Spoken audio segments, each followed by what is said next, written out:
नमस्कार मंडळी. विश्ववेध या यूट्यूब चॅनलमध्ये आपले खूप खूप स्वागत. मंडळी, 8 मार्च हा आपण जागतिक महिला दिन म्हणून साजरा करतो. तर त्यानिमित्ताने आपण भारताबाहेर, परदेशात ज्या महिलांनी आपापल्या क्षेत्रात करिअर केलेले आहे, अशा महिलांना आपण भेटणार आहोत आणि त्यांच्या कार्याविषयी अधिक माहिती जाणून घेणार आहोत. तर अशाच एका व्यक्तीला आज भेटणार आहोत, जी भारतामध्ये मोठी झाली, जिने बी-ए म्हणजे ग्रॅज्युएशन पॉलिटिक्स या विषयात केलेले आहे. जिचे शिक्षण रशियन भाषेत झालेले आहे.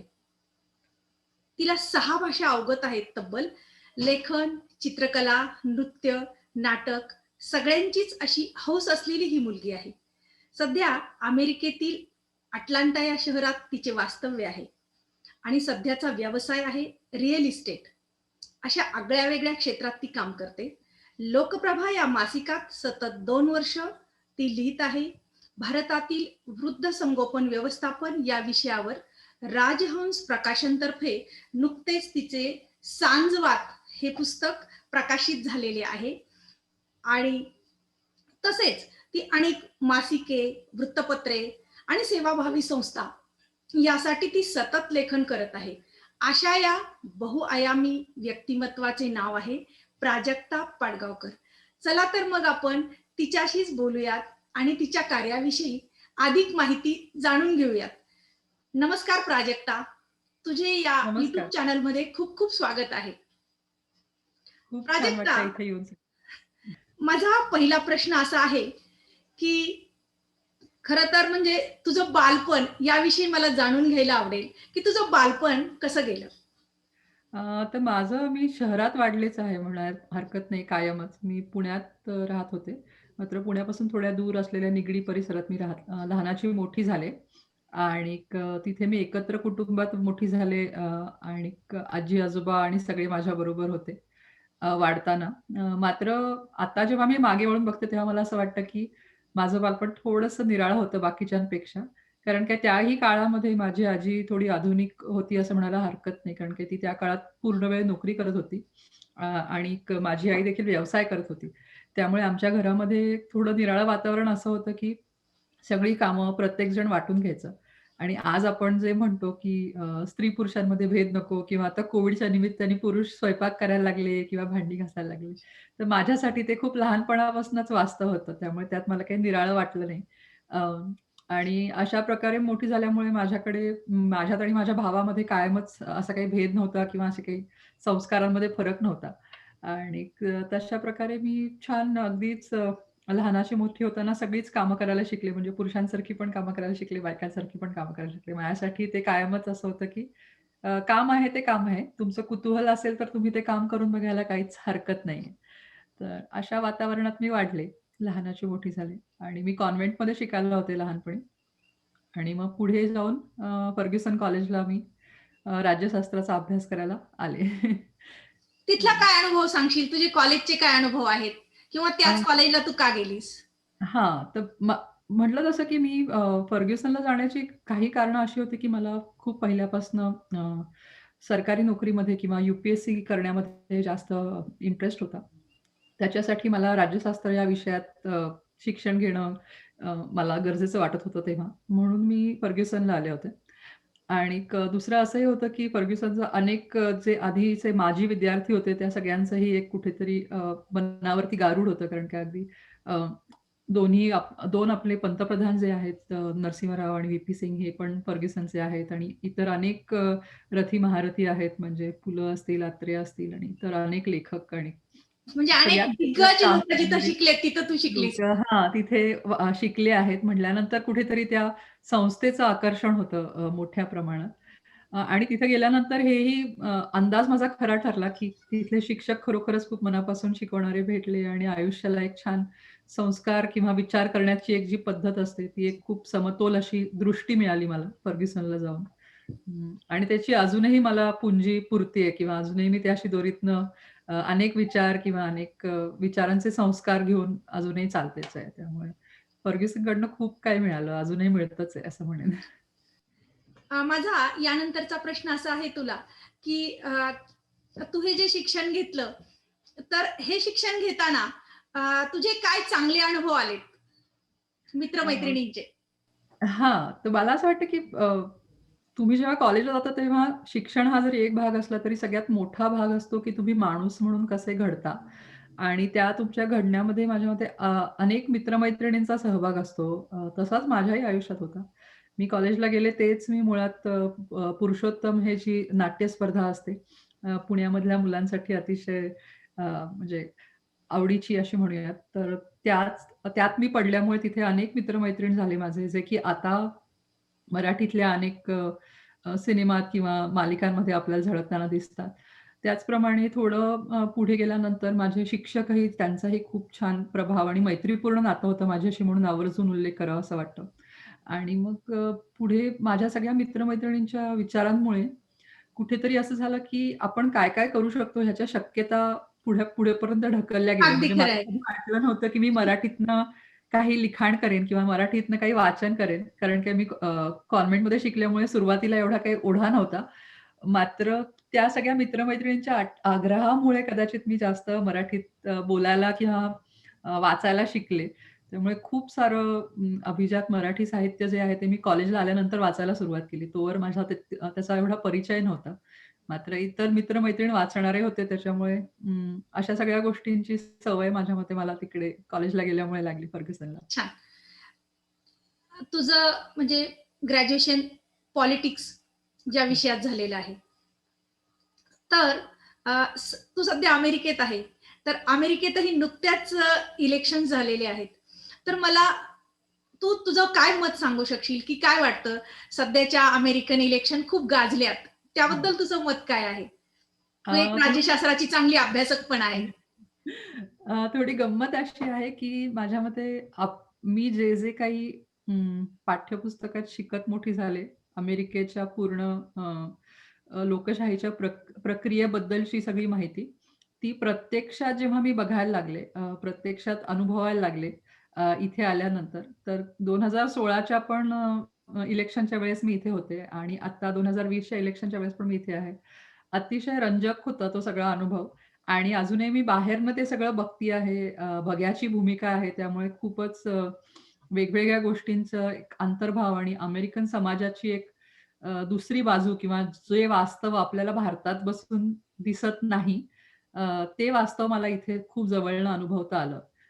खूपच गोष्टी त्याच्या आतले जे अंतर्भाव आहेत त्या संपूर्ण प्रक्रियेतले किंवा त्या प्रक्रियेचे जे काही खाचाखुचा आहेत, त्या सगळ्या अगदी जवळनं शिकता आल्या किंवा समजून घेता आल्या. आणि ते खूपच छान वाटलं आणि म्हटलं तसं की बाहेरनं अजूनही बघतोय. मी काही अजून मत देत नाही अमेरिकन शाहीमध्ये. त्यामुळे ते अजूनही त्रयस्थ भावातनं बघताना खूप काही शिकायला मिळतं त्याच्याबद्दल आणि अर्थातच आपसूक आपल्या देशाशी किंवा आपल्या निवडणूक प्रक्रियेशी त्याचं पुन्हा-पुन्हा असं वाटतं की हां, भारतातही असं झालं होतं का? आणि आपल्याकडे असं होतंय का? थोडा तौलनिक अभ्यास केल्यासारखा एक मोह आवरत नाही तौलनिक अभ्यास करण्याचा. 2 लोकशाहींमधला जो काही फरक आहे किंवा समांतर ज्या गोष्टी चालू आहेत त्याबद्दलचा. त्यामुळे अगदी ते खरं आहे. छान म्हणजे आपण 2 देशातला जेव्हा अभ्यास करतो, तेव्हा साहजिकच असं वाटतं, की आपल्याकडे काय वेगळेपण असेल. तर तुला काय वेगळेपण जाणवलं अमेरिकेत आणि भारतात? ते फार महत्वाचं आहे. हो. मला असं वाटतं, की इथे लोकांमध्ये आत्ता गेल्या 4-5 वर्षांमध्ये एक जी 100-1 वर्षापासून चालू असलेली जे समाजातली जी काही आतली विस्कळीत होणारी घडी आहे किंवा जो उद्वेग आहे, तो सगळाच्या सगळा आता बाहेर येताना आपल्याला दिसतोय. अनेक समांतर सामाजिक चळवळी म्हणतात तशा त्या सगळ्या चळवळी आता पुढे आलेल्या आहेत आणि त्यांना आता राष्ट्रीय पातळीवरती किंवा आंतरराष्ट्रीय पातळीवरती लोकं ओळखतात. म्हणजे ब्लॅक लाईव्हज मॅटर असेल किंवा इतर अशा अनेक चळवळी ज्या असतील, ज्याच्यात लोकं सहभाग घेतात आणि मला हे खूप रंजक वाटतं, की लोकं रस्त्यावर उतरून एखाद्या आपल्या अ, मतासाठी किंवा आपल्या एखाद्या विचारांसाठी काही उद्देशून बोलतायत किंवा करतायत आणि जगभरात आता सध्या ही अ, अशा प्रकारची चळवळ दिसती आहे आणि ती खूप रंजक आहे बघताना, की लोकांना स्वतःच्या मतांसाठी रस्त्यावर उतरायला सुद्धा काही वाटत नाहीये असं. हो तर ना, ते एक रंजक वेगळेपण वाटतं. आहे. हो. खरं तर म्हणजे तू एक राज्यशास्त्राची अभ्यासक तर आहेत. पण तू ज्याच्यामध्ये व्यवसाय करतेस, तो अगदी एक वेगळा आहे. म्हणजे आपण जर कुणाला म्हटलं, की मी अमेरिकेत आहे, तर लोक काय म्हणणार, अरे तू एक तर डॉक्टर किंवा एक तर इंजिनियर्स, या दोन पैकी लोकांच्या डोक्यात तिसरं येत नाही, आलं तर शास्त्रज्ञ म्हणतील. तर तू एकदमच वेगळ्या क्षेत्रात काम करतेस, रिअल इस्टेट. तर मला या क्षेत्राविषयी जाणून घ्यायला निश्चित आवडेल, की तू या क्षेत्रात कशी गेलीस? तर ॲक्चुअली गंमत अशी आहे, की मी भारतात असल्यापासून गेले 12 वर्ष वृद्धसंगोपन ह्या विषयात स्वतंत्रपणे संशोधन करत होते किंवा करत आहे. आणि त्या संदर्भात मी अमेरिकेत देखील गेले 5-7 वर्ष काम करते आहेच आहे. त्याच्यातलं संशोधन करते आहे. इथल्या अनेक संस्थांना मी भेट देते.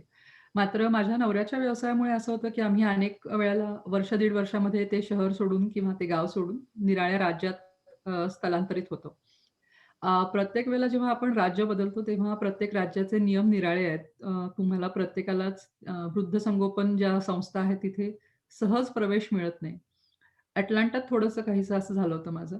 तर मग मी विचार केला, की माझ्याकडे 2 पर्याय होते, की मी शास्त्रशुद्ध पुन्हा एकदा मेडिकलचं शिक्षण सुरू करावं आत्ता, किंवा मग त्यातनं नर्सिंग किंवा असे कुठले जे पर्यायी व्यवसाय असतात, त्याचं शिक्षण घेऊन मी ह्या सगळ्या संस्थांना भेट द्यावी किंवा मग मी रिअल इस्टेट हा एक लायसन्स घेऊन ह्या सगळ्या संस्थांना भेट देऊ शकते.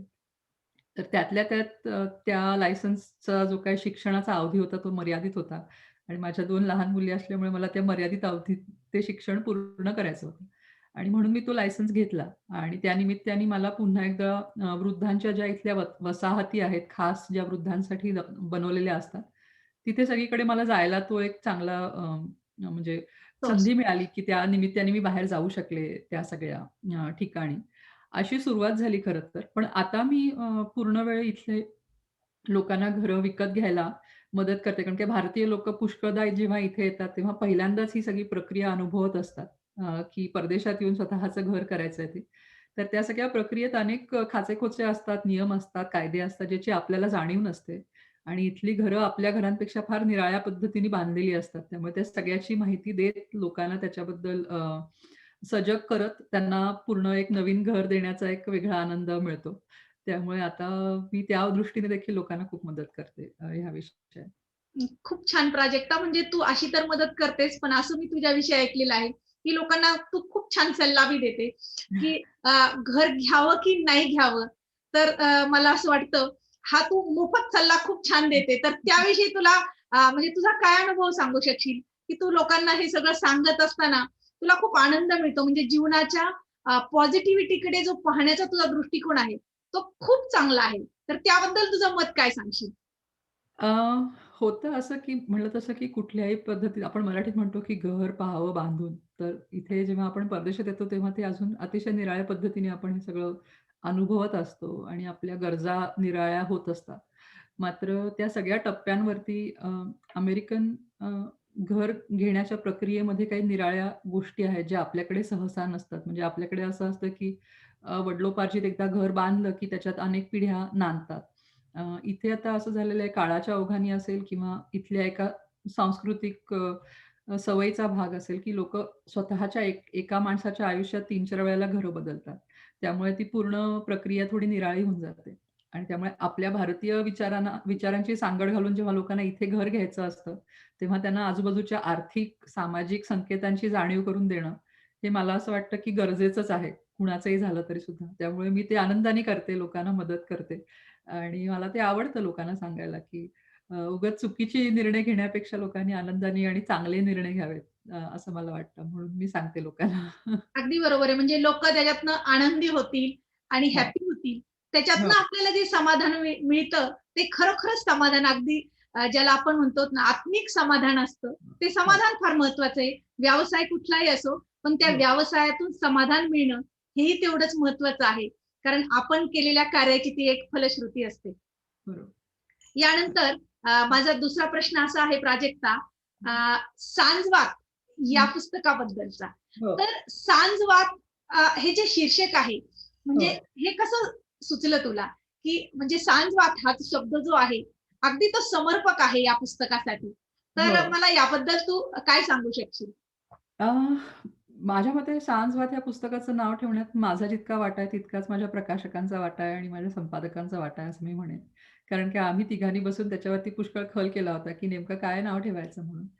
पण आम्हाला असं एखादं नाव हवं होतं, की ज्याच्यामध्ये सकारात्मकता आहे माझा अट्टाहास होता, की कायम माझ्या कुठल्याही कामातनं किंवा कशातनंही सकारात्मकता लोकांना मिळायला पाहिजे.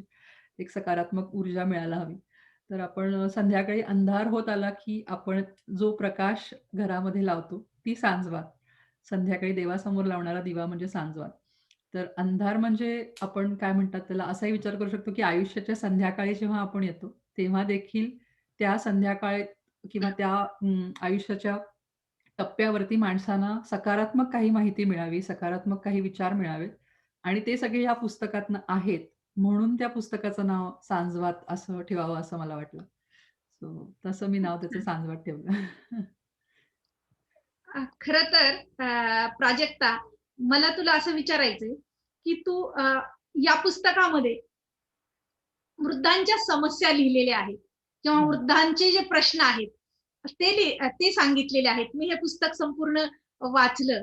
पण मला असं सांगायचंय तुला, की अ, आपण जसं म्हणतो, की "बोले तैसा चाले त्याची वंदावी पाऊले." तुझ्या बोलण्यातून बऱ्याच वेळा मला ते जाणवत असतं आणि या पुस्तक लिहिण्यामागची भूमिकाही तुझी मला माहिती आहे. पण हे पुस्तक लिहिता-लिहिता तू स्वतःच्या जीवनातही तसंच वागतेस. कारण एकदा मी तुला फोन केला आणि बोलता-बोलता तू बोलली, की "मी भारतात कुरिअर करायचे, सासरे एकटे असतात, सासूबाई नाही आहेत." हं. म्हणजे सामान्यपणे भारतातून अमेरिकेत लोकं कुरिअर करतात. पण तू मात्र अशी व्यक्ती आहे, की अमेरिकेतून भारतात कुरिअर करतेस. सासरे कारण एकटे आहेत. म्हणजे वृद्धांच्या समस्या जेव्हा आपण जाणून घेतो, तेव्हा खरोखरच तू स्वतः ते जीवन जगतेस आणि स्वतः तसं वागलीस. तर या कार्याचा निश्चितच गौरव आहे, अभिमान आहे. तर तू त्याच्याबद्दल काय सांगू शकशील? तुझ्या म्हणजे सासऱ्यांविषयी आणि तुझ्याविषयी तुमचं जे नातं आहे, त्याविषयी तू बऱ्याच वेळा म्हणत असते, "मी त्यांची मुलगीच आहे." तर या हो. नात्याविषयी खरंच म्हणजे एक सोनेरी नातं आहे. तर त्या नात्याविषयी काय सांगू शकशील? अ, नाही निश्चितच म्हटलं तसं की मोठं होताना देखील कुठे असा भेद नव्हता, की ह्या गोष्टी मुलींनी केल्या पाहिजेत किंवा मुलांनी केल्या पाहिजेत असं. आणि तेच संस्कार घेऊन मी जेव्हा लग्न करून आले, तेव्हा माझ्या सासरी देखील अशा प्रकारचेच विचार होते. त्यामुळे त्यातही काही निराळा फारसा काही फरक नव्हता किंवा माझ्या नणंदेत आणि माझ्यातही फारशी काही अशी तफावत केली जात नाही. त्यामुळे कुठेतरी असं होतं, की सतत सगळ्यांमध्ये एक सामंजस्य होतंच आणि आपुलकी होतीच आणि आता मी माझ्या सासऱ्यांबरोबर राहते असंच म्हणेन मी गेले 10 वर्ष. ते आमच्याकडे येतात, आम्ही त्यांच्याकडे जातो, दोन्हीही. मात्र त्या प्रत्येक टप्प्यावरती असं असतं, की जे मी माझ्या आई-वडिलांसाठी ज्या ओढीने करते, त्याच ओढीने मी माझ्या नवऱ्याच्या आई-वडिलांसाठी पण केलंच पाहिजे. त्यात काही निराळं नाहीये, कारण की माझा नवराही त्याच ओढीने माझ्या आई-वडिलांसाठी पण तेच करतो. त्यामुळे आमच्या दोघांमध्ये असा काही भेद नाहीये, की हे माझे आई-वडील आहेत, हे तुझे आई-वडील आहेत, म्हणजे मी त्यांच्याशी काही निराळं वागणार आहे. अगदी आणि खरं. त्यामुळे समजा दिवाळीचा फराळ असेल किंवा एखादा चांगला पदार्थ केला, तर जेवढं मला असं वाटेल, की हे आता माहेरी जाऊन द्यायला हवं, तितक्याच ओढीने मला असं वाटतं, की हे माझ्या सासरी देखील पोहोचतं करायला हवं. त्यात अगदीच काही फरक नाहीये आणि माझ्याही सासरकडच्यांना तेवढंच कौतुक असतं माझ्या सगळ्या लिखाणाचं असेल किंवा माझ्या सगळ्या बाकीच्या कामाचं असेल. त्यामुळे त्यांनाही तितकीच काळजी असते माझ्या सगळ्या इथल्या कामाची, पसाऱ्याची, की काय चालू आहे हिचं अगदी आता. खरं आहे. बरोबर आहे.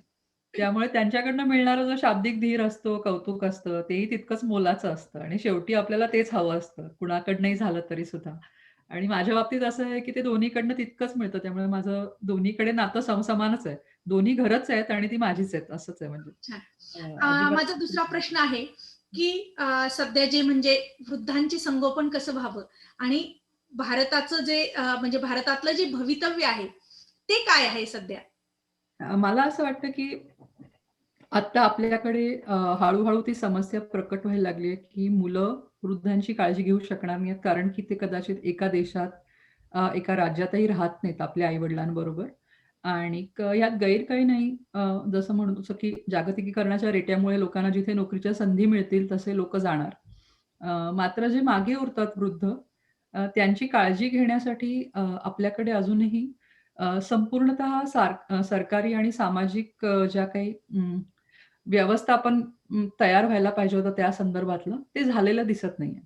मात्र हे जेव्हा वाढत जाईल पुढच्या 20 वर्षामध्ये, तेव्हा त्या सगळ्या वेळेला आपल्याला ह्या गोष्टीची खूप गरज पडणार आहे, की आपल्याकडे एक पूर्ण व्यवस्था असायला पाहिजेल आहे आणि फक्त श्रीमंतांसाठी किंवा ज्यांना आर्थिकदृष्ट्या शक्य आहे, अशा लोकांच्या आई-वडिलांची काळजी घेण्यासाठी नाही, तर सगळ्याच समाजातल्या स्तरांमधल्या लोकांची, वृद्ध लोकांची विशेषतः काळजी घेण्यासाठी आपल्याकडे एक अ, पूर्णपणे अ, काय म्हणूयात स्थानिक पातळीवरती प्रत्येक शहरामध्ये, प्रत्येक गावामध्ये वृद्धांसाठी अशी एक सेवाभावी संस्था असतील किंवा सरकारी संस्था असतील, अशा सगळ्यांचं सांगड घालून एक पूर्ण व्यवस्था निर्माण झाली पाहिजे.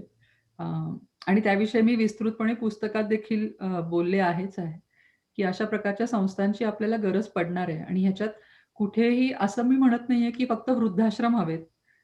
कारण की तो काही व्यवस्थेचा एक भाग आहे फक्त. ती काही सर्व व्यवस्था नाही.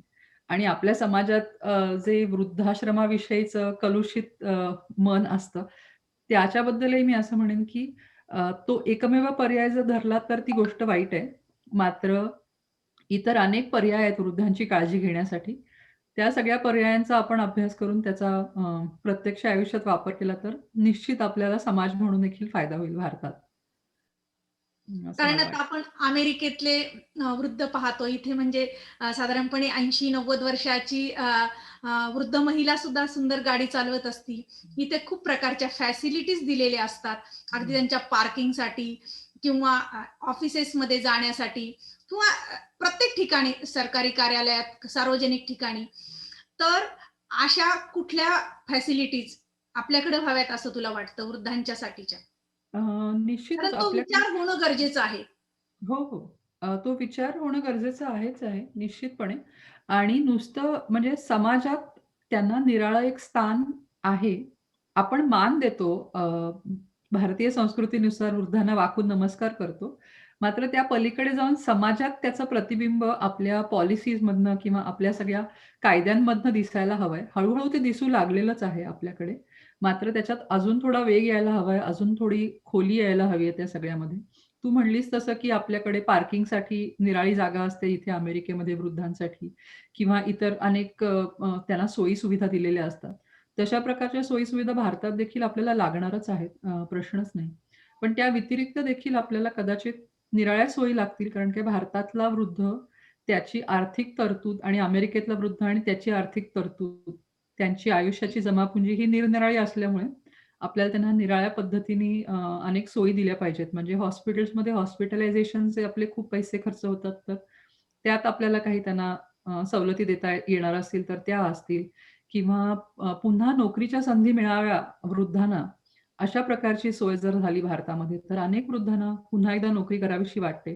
त्यांना त्याची गरजही असते. तर अशा प्रकारच्या अनेक नवीन बारीक-बारीक गोष्टी जर आपण जोडल्या आपल्या असलेल्या समाजात, तर निश्चित अनेक वृद्धांना त्याचा फायदा होईल. खरं तर अमेरिकेसारख्या देशामध्ये तू राहतेस. इथे स्वतःची कामं सर्व स्वतःलाच करावी लागतात आणि मुख्य म्हणजे ते करत असताना तू तुझ्या ॲक्टिव्हिटी जपते. म्हणजे नृत्य, लिखाण. तर म्हणजे याची रेसिपी काय आहे? सिक्रेट काय आहे? की घर, कुटुंब आणि म्हणजे जॉब या सगळ्यांचं एकत्रित केमिस्ट्री आणि मित्र सुद्धा खूप आहेत. हे करता-करताच तू पर्यावरणही जपतेस. बाग पण छान जपलेली आहे. झाडं पण खूप छान जपलेली आहेत. तर या सर्वांचं सिक्रेट काय आहे रहस्य? तू सगळ्यांना जपता-जपता स्वतःला कसं जपतेस? नाही, मी म्हटलं तसं मी फक्त प्रयत्न करते हे सगळं करण्याचा. त्या सगळ्याच्या मुळाशी माझ्या मते एक कुतूहल आहे. कुतूहल असं की आपल्याला परंपरागत दृष्ट्या एक स्त्रीनी कसं असावं किंवा आई झाल्यानंतर कसं वागावं ह्याचे काही ठोकताळे दिलेले असतात. मात्र आपण आता अमेरिकेत राहतो त्यामुळे त्यातल्या अनेक ठोकताळ्यांबद्दल मला स्वतःला प्रश्न विचारायला आणि कुतूहल व्यक्त करायला मला संधी मिळते. म्हणजे की आता 2 मुलांची आई झालीस, आता कशाला तू जाड झालीस तरी चालेल किंवा 2 मुलांची आई झालीस, आता कशाला नाचायला पाहिजे तुला किंवा अजून बाकी कशाला केलं पाहिजे, मुलांकडेच लक्ष दिलं पाहिजे तुला. तर ह्या सगळ्या ठोकताळ्यांच्या पलीकडे आपण हळू समाज म्हणून तर सरकतो आहोतच. भारतातही सरकतो आहोत, इथेही सरकतो आहोतच. आणि इथे आजूबाजूला इतर जेव्हा आपण अमेरिकन किंवा इतर देशातल्या स्त्रियांना पाहतो, तेव्हा त्यांच्याहीकडनं बरीचशी प्रेरणा मिळते, की ह्या मुली स्वतःला इतक्या छान ठेवतात आणि स्वतःचं घर किंवा इतर स्वतःचे छंद छान जपतात आणि त्यातनं पुढे काहीतरी निराळं करून दाखवतात. आणि माझ्या मते ते माझ्यासाठी पण असं होतं, की हां, त्या जर करू शकतात, तर मी का नाही करू शकत? असा एक कुठेतरी प्रश्न होता. आणि त्या प्रश्नाच्या पाशी जाताना प्रत्येक वेळेला हे पण करून बघूयात, ते पण करून बघूयात, असं करत-करत मी पुढे सरकत गेले. आणि दुसरा एक अतिशय महत्त्वाचा मुद्दा म्हणजे माझा जोडीदार, माझा नवरा देखील मला ह्या प्रत्येक कामामध्ये घरातल्या असतील, नाहीतर बाहेरच्या असतील किंवा मुलांचं संगोपन असेल किंवा घरातली कामं असतील, या सगळ्यात त्याचा माझ्या मते अगदी बरोबरीचा वाटा असतो. अजिबातच असं काही नसतं, की मी ही कामं करणं अपेक्षित आहे किंवा त्यानी ही कामं करणं अपेक्षित आहे. त्यातनं सुद्धा थोडा वेळ मोकळा होतो आणि दोघांचं मिळून आम्ही नियोजन करायचं एक लग्नाच्या सुरुवातीपासून करतो. प्रत्येकच जण करत असतो माझ्या मते. पण आम्ही प्रत्येक वेळेला त्याच्यामध्ये पुन्हा एकदा काय बदल करता येतील, अजून चांगल्या प्रकारे कसं एखाद्या आपल्या दिवसाचं, आठवड्याचं किंवा महिन्याचं नियोजन करता येईल, ह्याच्याबद्दल आम्ही खूप सखोल चर्चा करून प्रत्येक वेळेला त्या-त्या गोष्टींसाठी वेळ निर्माण करतो. म्हणजे माझा आठवडा सुरू होतानाच मला माहीत असतं, की माझ्याकडे शनिवारी हा वेळ आहे, तर मग मी बागकाम करू शकते किंवा रविवारी हा वेळ आहे, तर मी कुठे डोंगरावरती चढायला जाऊ शकते. तर मग हा जर एकदा आपण सुरुवातीला थोडा आराखडा मांडायला लागलो, माझ्या मते आपण सगळेजण हे करू शकतो. काही त्यात फार निराळं नाही किंवा अवघड असं अगदीच नाही. अगदी खरं आहे. म्हणजे सगळं करता आपले छंद जपून त्याच्यातून आनंद कसा निर्माण करता येईल, जीवनात कसा आनंद निर्माण करता येईल, हेच खरं जीवनाचं ध्येय आहे आणि ते तू सत्यात उतरवते. खूप छान गोष्ट आहे. प्राजक्ता, तुझ्या बोलण्यातून बऱ्याच वेळा काही प्रत्येक वेळी नवीन-नवीन उपक्रमाविषयी माहिती देत असते तू, की मी हे करते, ते करते. तर तुझ्या आगामी भविष्यात काय वाटचाल असेल? तू काय करावसं वाटतं तुला पुढे? अ, आत्ता सध्या तरी म्हणजे म्हणलं तसं, की मागचं हे वर्ष थोडंसं आपल्या सगळ्यांनाच थोडंसं हलवून टाकणारं असं होतं, असं म्हणायला हरकत नाही. मात्र आता येत्या वर्षामध्ये पुन्हा एकदा ती सगळी घडी जी विस्कटलेली आहे आपल्या बाकीच्या कामांची, प्रवासाची किंवा बाकी गोष्टींची, ती सगळी आता पुन्हा जागेवर बसवतीये मी असं त्यामुळे माझी पुढे लिखाणाची पण काही अजून प्रोजेक्ट्स चालू होतायत किंवा चालू आहेत आत्ता सध्या. तर त्या सगळ्यांमध्ये देखील मला पुन्हा तेच, की माझ्या प्रत्येक लिखाणातनं मला असं वाटतं, की लोकांपर्यंत सकारात्मक ऊर्जा पोहोचायला हवी. अशा दृष्टीने मला जे काही लिखाण करता येईल, त्या दृष्टीने मी करत असते. आणि आत्ता जे मी तुला मगाशी नियोजनाचं म्हटलं, की आपण आपल्या आयुष्याचं थोडं नियोजन केलं, तर आपण सगळेच जण हे सगळं करू शकतो. तर मला खूप मैत्रिणी विचारतात, की "तुला हे कसं जमतं? किंवा तू हे कसं एवढ्या सगळ्या गोष्टी एकत्रपणे करतेस?" तर आता त्या सगळ्याची उत्तर एका माणसाला न देता मी आता त्याच्याचं एक पुस्तक लिहायचं असा विचार करते. त्यामुळे त्याच्यावरती काम चालू आहे, की हे नियोजन करणं फार सोपं आहे किंवा खूप मैत्रिणी विचारतात, की इथं येऊन आम्हाला भारताची खूप आठवण येते, माहेरची खूप आठवण येते. तर आम्ही निराशेत जातो किंवा डिप्रेशनमध्ये जातो इथं येऊन. एकटेपणा असतो इथे खूप जास्त त्यामुळे. तर तू कशी काय एवढी सकारात्मक राहतेस? तू पण गेले अनेक वर्ष माहेरी जाऊ शकली नाहीयेस किंवा भारतात परत गेली नाहीयेस. तर मला असं वाटतं, की हे सगळं होत राहतं, निराशा वाटत राहते, पण त्यातनं पुन्हा एकदा उभारी घेऊन सकारात्मक कसं व्हावं हे देखील मी आता विचार करते, की मी अशा प्रकारचं एखादं पुस्तकात पुस्तक रूपात मांडू आणि ते कसं त्याची मांडणी करावी ह्याच्याबद्दल आता विचार चालू आहे. त्यामुळे ह्या 2 माझ्या मते प्रोजेक्ट्समध्ये माझं आता सध्या लक्ष लागलेलं आहे. त्या व्यतिरिक्त रिअल इस्टेटचं काम चालू राहतं, मुलांचं काम आणि बाकीचा प्रवास आणि हे सगळं तर म्हणजे चालूच राहतं ते अव्याहत चालू राहिलेलीच गोष्ट आहे ती, असं म्हणेन मी. अगदी तर खरं ही आहे. 2 पुस्तकं अ, आहेत. आणखी एक प्रश्न असा आहे, की तू 6 भाषा शिकलीस. तर यामागचं गमक काय आहे? म्हणजे तुला त्या का शिकाव्याशा वाटल्या? त्या प्रत्येक भाषेतलं काय वेगळेपण? मुळात तर तू मराठमोळी मुलगी आहे, मराठी आहे आणि तरी याची सगळ्यांची ओढ आणि लिखाण मराठीतही करते. इंग्लिश मीडियमची असूनही लिखाण मराठीत करते. हे अगदी वेगळेपण आहे. तर त्याबद्दल तू काय सांगशील? अ, मुळात असं आहे ना, की मी जेव्हा म्हणजे इंग्रजीत शिकत होते, तेव्हा मला मराठीचा फारसा जास्त ओढा नव्हता. घरी मराठी बोलतात इतकंच काय ते. अ, मात्र मी जेव्हा माझा देश सोडून इकडे आले, तेव्हा माझ्या मते ज्या आठवणी सगळ्यात जास्त डोक्यात आल्या किंवा संस्कार जे डोक्यात आले, की हे घरी कसं घडतं किंवा ह्या गोष्टी कशा साजरा होतात किंवा हे पदार्थ कसे करतात. मग माझे आवडीचे पदार्थ असतील किंवा त्याच्याशी निगडीत आठवणी असतील, त्या सगळ्याच मराठीत होत्या. त्यामुळे अनाहूतपणे माझ्या मते त्या तीव्र आठवणीतनं मी मराठीत लिहायला लागले असं म्हणूयात आपण.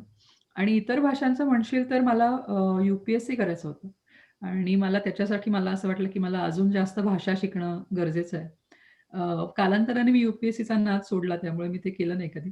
मात्र त्या निमित्ताने मी जर्मन शिकले पहिल्यांदा आणि जर्मनीला गेले होते मी. एक म्हणजे काय म्हणतात त्याला कल्चरल एक्सचेंज प्रोग्रामतर्फे मी जर्मनीला गेले होते. आणि तिथल्या सगळ्या संग्रहालयातनं वगैरे फिरताना दुसऱ्या महायुद्धाची जी माहिती सगळी मिळाली. त्यातनं कुठेतरी असं जाणवलं, की ह्या देशाला हरवणारा एक देश होता. तर अमेरिका होतीच अर्थात, पण रशिया देखील होती. आणि कसं असेल ह्या लोकांचा विचार ज्यांनी सारख्या क्रूरकर्म्याला हरवलं. तर त्या कुतूहलातनं मी रशियन शिकायला लागले भारतात परत आल्यानंतर. आणि रशियन शिकता-शिकता मी जेव्हा अ, पुढे जाऊन फार्मास्युटिकल इंडस्ट्री आणि डिफेन्स इंडस्ट्री बरोबर काम करू लागले भारतात. तेव्हा मला जाणवलं की गंमत अशी आहे की आपल्या शेजारचा देश पाकिस्तान, आपल्याला फार हार्डवायर असतं त्या देशाविषयी. मात्र आपल्याकडे देखील आणि त्यांच्याकडे देखील सांस्कृतिक समभाव तर आहेच आहेत. पण एक कुतूहल होतं की विचारांमध्ये कसा फरक असेल. त्यामुळे कुठेतरी आणि कवितांची आवड असल्यामुळे कुठेतरी उर्दू शिकावंसं वाटलं म्हणून मी उर्दू शिकले. आणि त्या व्यतिरिक्त आपल्याला शाळेपासूनच हिंदी, मराठी, इंग्लिश तर आपण शिकतोच. त्यामुळे असं करत-करत 6 भाषा झाल्या. पण त्याची गंमत अशी आहे, की माझी आईची आई होती, तिला देखील 6 भाषा येत होत्या. त्यामुळे आमच्या घरात त्याचंही असं फार निराळं कौतुक नव्हतं, की हिला 6 भाषा येतात म्हणजे काही फार जास्त आहे. सगळ्या भाषा शिकलीस, बऱ्याच देशांना भेटी दिलेल्या आहेत. तर त्या व्हिजिटचा काय अनुभव? कोणत्या-कोणत्या देशांना भेटी दिल्यात? त्याबद्दल पण जरा सांगू शकशील तू? मी आत्तापर्यंत माझ्या मते झाले आता 17-18 देश झाले मी अ, फिरतेच आहे सतत. आणि प्रत्येक वेळेला अनुभव निराळे असतात. मुळात म्हणलं तसं की पुष्कळसे जे देश बघितले ते सगळे मी युरोप खंडातले बघितले. त्यामुळे कुठेतरी तिथल्या संस्कृतींचा, तिथल्या किंवा माझ्या दोन्ही भाषा ज्या आहेत मूळतः जर्मन आणि रशियन त्या पण युरोप आता तू खंडातल्याच आहेत. जर्मनीला गेली होती, तिथं कल्चरल एक्सचेंज हा जो हो. पार्ट होता. तर त्याबद्दल काय सांगू शकशील? कारण आपण भारताला संस्कृती प्रधान देश म्हणतो आणि हो. मग तिथे कल्चरल एक्सचेंज त्या अंतर्गत तू काय शिकलीस? अ, माझ्या मते मी माणूस म्हणून पूर्णतः बदलले. माझी दृष्टी बदलली मी जर्मनीला गेले तेव्हा. कारण की आपल्या डोक्यात काही तळे असतात, की परदेशातली लोकं म्हणजे अशी किंवा इथल्या बायका असे छोटे कपडे घालतात किंवा सिगारेटी पितात किंवा दारू पितात किंवा पण त्या सगळ्याच्या मागे जाऊन माणूस म्हणून जेव्हा आपण एखाद्या व्यक्तीला ओळखायला लागतो किंवा तिथल्या संस्कृतीची जी काय जडणघडण आहे, तिथल्या समाजाची जी काही जडणघडण आहे, ती जाणून घ्यायला लागतो. तेव्हा त्या सगळ्या गोष्टींचे अर्थ आपल्याला निराळ्या पद्धतीने समजतात किंवा अर्थबोध निराळ्या पद्धतीने होतो. म्हणजे जर्मनीत अशी एक वेळ आली ती दुसऱ्या महायुद्धानंतर, की संपूर्ण देश जवळ-जवळ विधवांचा देश असल्यासारखा झाला होता. कारण की पुरुष सगळे मारले गेले होते युद्धामध्ये. आणि मग तिथून त्या स्त्रियांनी पुरुषांसारखी कामं करून, त्यांच्या तोडीस तोड काम करून तो संपूर्ण देश उभा केला. तर त्यातली कटुता किंवा त्यातले कष्ट विसरायला जर ह्या स्त्रिया काय म्हणतात तसं सिगारेट पीत असतील किंवा दारू पीत असतील, तर तो कुठेतरी हा अंतर्भाव नाहीये, की त्यांना फक्त त्यांचा थोडासा जो काही शिणवता आहे तो घालवायचा आहे म्हणून त्या कदाचित ते सगळं करू लागल्या. ह्यात कुठेही काय म्हणता येईल त्याला असभ्य वर्तन आहे किंवा वाईट काही घडतंय असं काही नव्हतं किंवा तिथे एकूण माणसांची एकमेकांबद्दलची ओढ असेल किंवा देशाबद्दलचा अभिमान असेल, तो जर्मन लोकांमध्ये फार निराळ्या पद्धतीने व्यक्त होतो किंवा दिसतो आपल्याला. आणि त्या लोकांना स्वतःची एक संस्कृती आहे. तिथले त्यांच्या स्वतःच्या अनेक छोट्या गोष्टी आहेत त्यांनी जपलेल्या आहेत, ज्या म्हणजे आपल्याकडे सहसा आपण एवढ्याशा गोष्टींना जपत नाही. पण तिथे अगदी छोट्या-छोट्या गोष्टींची जपणूक खूप सुंदर पद्धतीने त्यांनी केलेली आहे. त्यामुळे मला असं वाटतं, की प्रत्येक देशात जेव्हा आपण जातो, तेव्हा तिथल्या संस्कृतीची माहिती घेतो किंवा सगळ्यात चांगली गोष्ट माझ्या मते त्या संस्कृतीची माहिती घेण्याची म्हणजे त्यांचं अन्न.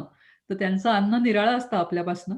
मात्र त्या सगळ्या अन्नांमध्ये एक काहीतरी गोष्ट असते, एक काहीतरी गंमत असते आणि काही कारणास्तव त्यांचे पदार्थ तशा पद्धतीचे झालेले असतात.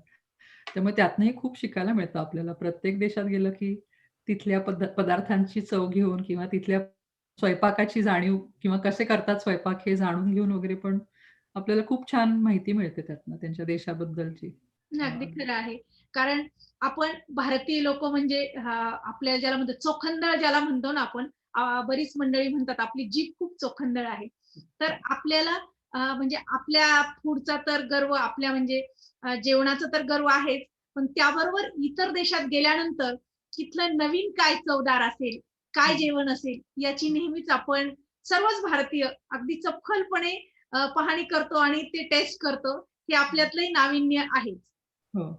नाही आणखीन एक मला सांगावसं वाटेल अगदीच, की खूपशा गोष्टींमध्ये साधर्म्य पण आहे. म्हणजे मी माझ्या लोकप्रभेच्या जेव्हा एका कॉलममध्ये पण मी त्याची पूर्ण मांडणी केली ती वर्षभर, की आपल्या अनेक पदार्थांची मुळं ही एका देशांमध्ये नाहीयेत. अनेक देशांमधनं आलेली आहेत. म्हणजे आपल्याकडे जे खरडा किंवा चटणी असते, तशी मेक्सिकन लोकांकडे पण असते, की नुसत्या मिरच्यांचा खरडा, मग हिरव्या हिरव्या मिरच्यांचा वेगळा, लाल मिरच्यांचा वेगळा किंवा आपल्याकडे भाकरी असते, तसं नॉर्वेमध्ये, फिनलंडमध्ये सुद्धा ते लोकं विशिष्ट प्रकारची भाकरीच करतात आणि ती अनेक दिवस टिकेल. आपल्याकडे पण आपण शिदोरी बांधून देतो, त्यात भाकऱ्या घालून देतो, भाकऱ्यांची एक चळत, त्याच्यावरती कोरडी चटणी. अगदी तशाच खरं आहे. प्रकारे महाराष्ट्रामध्ये सुद्धा हो, सोलापूर जिल्ह्यामध्ये भाकरी वाळवून विकल्या जातात. बरोबर, एक ते बरोबर. वेगळेपण आहे. त्या हो, निमित्ताने मला ते आठवलं, की हो, आपल्या अगदी. भारताची पण एक वेगळी संस्कृती आहे. हं, हो. आणि स्कॅन्डिनेव्हियामध्ये तसं असावं म्हणजे नॉर्वेमध्ये सुद्धा बर्फ पुष्कळ पडतो. त्यामुळे तिथे देखील लोकं भाकऱ्यासारखा एक पदार्थ करून तो वाळवून विकतात आणि तो आता त्यांच्या रेग्युलर आपल्या म्हणजे आपण वाण सामानाचं दुकान म्हणतो, त्या दुकानामध्ये विकायला मिळतं ह्या सगळ्या गोष्टी. आणि ते खाताना आपल्याला त्याची गंमत वाटते, की अरे हे तर आपल्याकडे पण आहे किंवा आपल्या देशात पण अशा प्रकारचं आहे किंवा आपल्याकडे करंज्या करतो किंवा मोदक करतो. त्याच्यामधलं सारण आपलं गोडाचं असतं. मात्र इथल्या अनेक देशांमध्ये सारण तिखटाचं असतं किंवा सामिष सारण असतं म्हणजे मटणाचं किंवा असं सारण असतं. पण ती संपूर्ण प्रक्रिया जी आहे ते पदार्थ बनवण्याची ती साधारण सारखीच आहे. आतलं सारण निराळं असलं तरी सुद्धा. त्यामुळे अनेक ठिकाणी आपल्याला वाटतं, की फक्तच हे बर्गर खात असतील किंवा काय फ्रेंच फ्राईज खात असतील, तर तसं नाहीये. प्रत्येक देशामध्ये त्यांची स्वतःची निराळी संस्कृती आहे किंवा आता उदाहरण द्यायचं झालं तर आपण रस्त्यावरती भजी-पाव खातो ना. आपल्याकडे भारतामध्ये तर सगळ्यांना खूप आवडतं चमचमीत खायला. तर जर्मनीमध्ये सुद्धा जेव्हा छोटी शहरांमध्ये उरूस किंवा जत्रा सारखं काही चालू असतं, तेव्हा तिथे लोकं लिटरली कांदा भजीसारखं एक पदार्थ खातात आणि तो तिथल्या लोकांना खूप आवडतो. तर त्याच्यामध्ये कांदा भजीसारखाच कांदा असतो आणि बाकीचे इतर जिन्नस असतात वगैरे. पण मग ते जेव्हा आपण अचानक आपल्याला भेटतं, तेव्हा खूप मज्जा वाटते, की अरे, आत्ता मला कांदा भजी खावीशी वाटतेय, पण मी राईबा कुकेन खातेय किंवा असं ते एक छान आपल्याला सापडतात काय-काय दुवे 2 संस्कृतींमधले प्रत्येक वेळेला बाहेर फिरतो तेव्हा. त्यामुळे असं काय-काय नवीन सापडत राहतं प्रत्येक वेळेला बाहेर गेलं की. खूप छान. म्हणजे खरं तर तू देश-विदेशातल्या संस्कृतींचा खूप छान अभ्यासही केलाय आणि त्या निमित्ताने आमच्या प्रेक्षकांना हे निश्चितच आवडेल. माझा शेवटचा प्रश्न असा आहे, की तू आजचे जे तरुण आहेत, त्या तरुणांना काय संदेश देऊ शकतो? अ, मला माहिती नाही की मी संदेश देण्याइतकी मोठी आहे का नाही. मात्र मी एवढंच सांगेन की प्रत्येकच माणसाचं एक काम असतं की कुतूहल आपलं जागृत ठेवलं पाहिजे सतत कुठल्याही परिस्थितीमध्ये.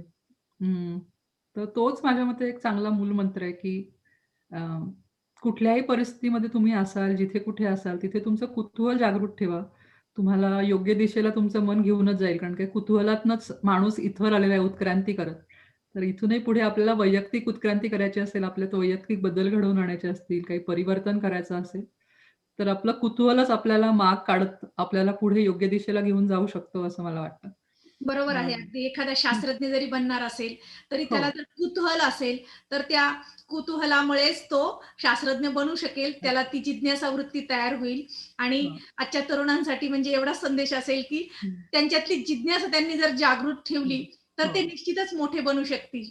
अगदीच. अगदी आणि खरं आहे. अगदीच म्हणलं तसं, की नुसतं शास्त्रज्ञ असं नाही, अगदी तुम्ही गृहिणी असा किंवा कुणीही असा, ह्या आत्ताच्या परिस्थितीत मी अजून चांगलं कसं काय करू शकेन, कुठलीही गोष्ट, मग स्वयंपाक असेल, मुलांचं संगोपन असेल किंवा वृद्धांचं संगोपन असेल, कुठलंही जे काम असेल, ते अजून चांगलं कसं करू शकते, असा स्वतःला प्रश्न विचारला, की त्यातनं आपण चांगल्या दिशेने जाऊ शकतो. अजून त्यात काहीतरी प्रगती करू शकतो. त्यामुळे ते कुतूहल असणं कायम गरजेचं आहे, असं मला वाटतं. अगदी छान, अगदी छान. खरंच प्राजक्ता आज तू आमच्या स्टुडिओमध्ये आलीस आणि खूप सुंदर माहिती, रंजक माहिती तू आम्हाला दिलीस. बऱ्याच नवीन पैलूंचा त्यामुळे आम्हाला उलगडा झाला आणि त्याबद्दल तुझे खूप खूप आभार आणि खूप खूप धन्यवाद. अरे, थँक संगीता. तुझ्यामुळे मला छान गप्पा मारता आल्या आणि इतक्या गोष्टी आठवणींना उजाळा मिळाला अनेक गोष्टींचा आणि आपल्या छान गप्पा होत तर राहतातच कायम. पण अशा पद्धतीने देखील भेटून काय म्हणतात त्याला मुलाखत देण्यात मजा आली खूपच. त्यामुळे तुझेही खूप खूप आभार आणि मला थँक तुला यू. देखील आणि माझ्या मते समस्त तुझ्या लोकांना जे बघतायत हा कार्यक्रम त्यांना सगळ्यांना महिला दिनाच्या अगदी हार्दिक, हार्दिक शुभेच्छा. तुला पण महिला दिनाच्या खूप खूप शुभेच्छा आणि थँक यू. भावी आयुष्यासाठी सुद्धा खूप खूप शुभेच्छा.